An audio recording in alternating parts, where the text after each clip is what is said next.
তোমরা দাঁড়ি কয় দিয়ে নালা ডালা কুচা করিয়ে এলাম সামনের দিকে এগিয়ে নিলাম, একসার কুচা করিয়ে এলাম নালা ডালা। একদিন ভালো হয়েছেন, ক্ষমাদি ভালো হয়েছেন, নইলে আগামীতে আপনাদেরকে এটা দাঁত ভাঙ্গা জবাব দেবো ইনশাল্লাহ। সুদর বোধর আমার লগে করিয়েন না, সেখানে ভোট করতে হইলে আমার মতো লোক দরকার। সুদর বোধর করিয়েন না, সেখানে আমরা ভোট করবো। আমরা আলহাজ মোহাম্মদ শাহজাহানের পক্ষ থেকে আমরা ভোট করবো।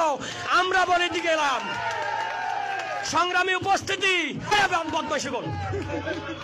তোমরা দাঁড়ি কয় দিয়ে নালা ডালা কুচা করিয়ে এলাম সামনের দিকে এগিয়ে নিলাম, একসার কুচা করিয়ে এলাম নালা ডালা।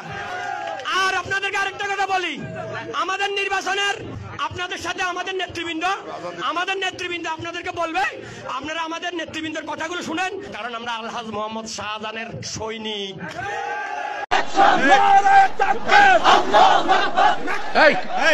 কার কথা বলতেছ? নামটা বসে বলো, কার কথা বলতেছ? কার কথা বলছিস তুই? ফাজিল কথা। নবীরে ধৈরা জেলে দিয়ে কমুনে সারা, নবীরে ধৈরা জেলে দিয়ে কমুনে। প্রবাসী ভোটাররা রেমিটেন্স দেয়, তো তাদের পরিবারের জন্য তারা টাকা পাঠায়, তাদের পরিবার ভিটামাটি বিক্রি করে ছেলেকে বিদেশ পাঠায়, তো সে তার দায়িত্ব আছে তার পরিবারকে টাকা পাঠানোর।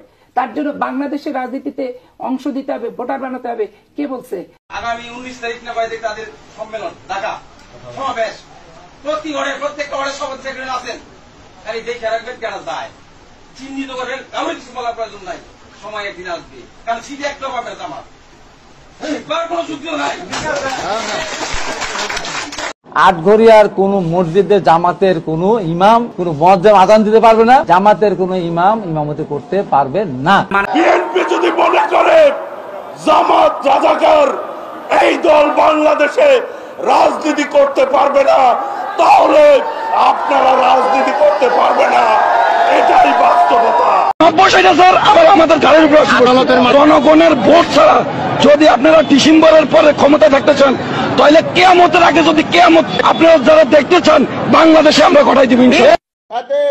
সকল দলের সকল নেতৃবৃন্দকে বলে দিচ্ছি, বিএনপির বিরুদ্ধে কোনো কথাবার্তা বলতে হলে সাবধানের সাথে অজু করে কথা বলবেন, অন্যথায় বাংলাদেশ জাতীয়তাবাদী দল, বিএনপির ওলামা দল, স্বেচ্ছাসেবক দল, ছাত্র দল, যুব দল, আমরা কেউ বসে থাকবো না ইনশাআল্লাহ। নৌকা ধানের শীষ, দুই সাপের একই বিষ।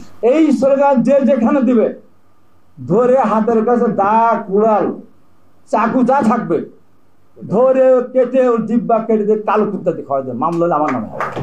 এত বড় সাহস, কত বড় মুনাফেক। দুইটা মহিলা আসন নিল, তারা সংখ্যা নিল, বিএনপি সরকার গঠন করলো, আবার 94 বিএনপির বিরুদ্ধে আন্দোলন করলো। বলছি এই সদরপুর, এই সিরাজগঞ্জ বাংলার মাটিতে জামাত এবং এনসিপির নেতাদেরকে অবরচনা করা হবে। ধানের শীষের বাইরে কেউ দাঁড়িপাল্লাতে ভোট দেওয়ার কথা বলে সেখান থেকে সুস্থ হয়ে বাড়িতে ফিরে আসবেন বিএনপি নেতা কর্মীদের কাছ থেকে, আমার তো সেটা মনে হয় না। ঐক্যবদ্ধ হবে, প্রশাসন বাধ্য হবে বিএনপির কথা শুনতে, বিএনপির কথা শুনবে না হয় এখান থেকে ইউএনওগিরি অফিস ছেড়ে অন্য জায়গায় চলে যেতে হবে।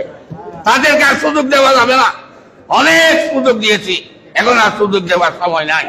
এখন আমাদের দাবি আমরা আদায় করে নিতে হবে। জামাতের মতো রাজাকার বাহিনী, আল বদর বাহিনী কোনোদিন ক্ষমতায় যাবে না, যাবে না, না না যাবে না। স্বপ্ন তো পরে, স্বপ্ন দেখুক গিয়া কয় % ভোট পায় দেখা যাবে। এইবার খালি ইলেকশনটা হয়ে লোক, তারপরে দেখা যাবে জামাতের এই দেশের সমর্থন কত, দেখা যাবে। এখানে এনসিপি চলবে না, জামাত ইসলাম চলবে না, জাতীয় পার্টি চলবে না, সবকিছু চলবে। এই নিজের মুখকে লাগাম দিয়ে বক্তৃতা করবেন, নাহলে হাত পা কেটে আর এদিকে ঢুকা দিয়ে আসবো, হাত পা কেটে আর এদিকে ঢুকা দিয়ে আসবো।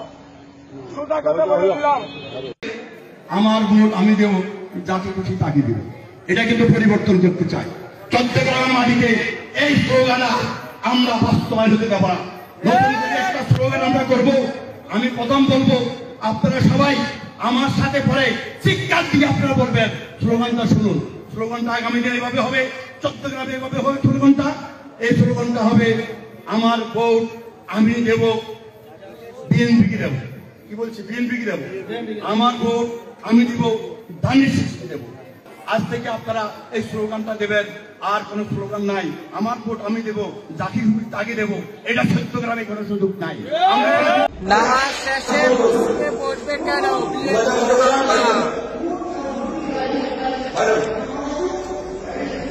মসজিদ